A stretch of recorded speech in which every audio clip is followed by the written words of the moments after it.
You finally have a free day.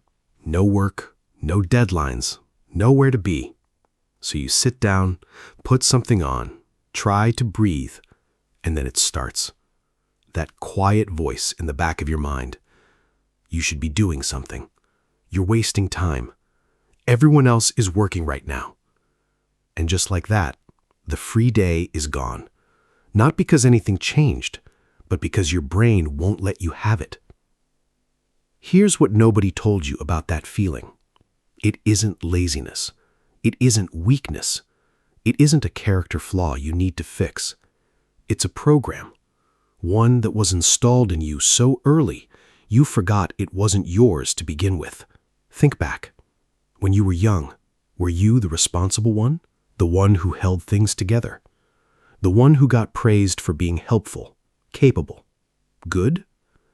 Psychologists call this parentification. When a child learns, consciously or not, that their worth is tied to their usefulness, that love is conditional on performance, that rest means something might fall apart. So your brain built a rule: if I am not doing something valuable, I am not safe. And rules built in childhood don't disappear when you become an adult. They just follow you into your free time. And then there's something researchers call allostatic load. The weight of living in a world that promised you something it couldn't deliver. Work hard, stay productive, and eventually the house, the stability, the peace of mind will come. But for so many people right now, that map doesn't match the territory anymore. You're working harder than ever, and the finish line keeps moving. So your brain does something desperate. It starts over-functioning in the small things because it cannot control the big ones. Every hour needs to be optimized. Every free moment needs to be justified. Because somewhere deep down, your nervous system believes that if you just do enough, prepare enough, optimize enough, maybe the chaos will finally stop. It won't. Not that way. Here's something that might actually help. For thousands of years, humans rested in winter. Not because they were lazy, because the whole tribe was doing it. Because rest was not a reward, it was survival. Your ancestors didn't feel guilty for stopping. They felt safe.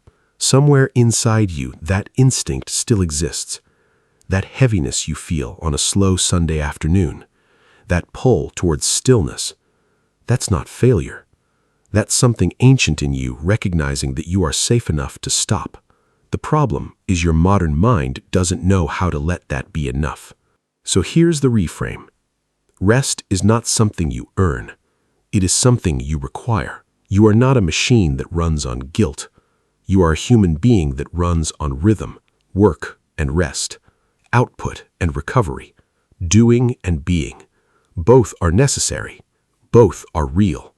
Both are productive in ways your to-do list will never measure. The guilt you feel for resting, it is not your conscience. It is conditioning, and conditioning can be unlearned. Start small. Give yourself 1 hour this week where being is enough. Not productive being, not strategic being, just being. And when the voice starts, and it will start, remind it of something true. You are not behind. You are not failing. You are a human being, not a human doing.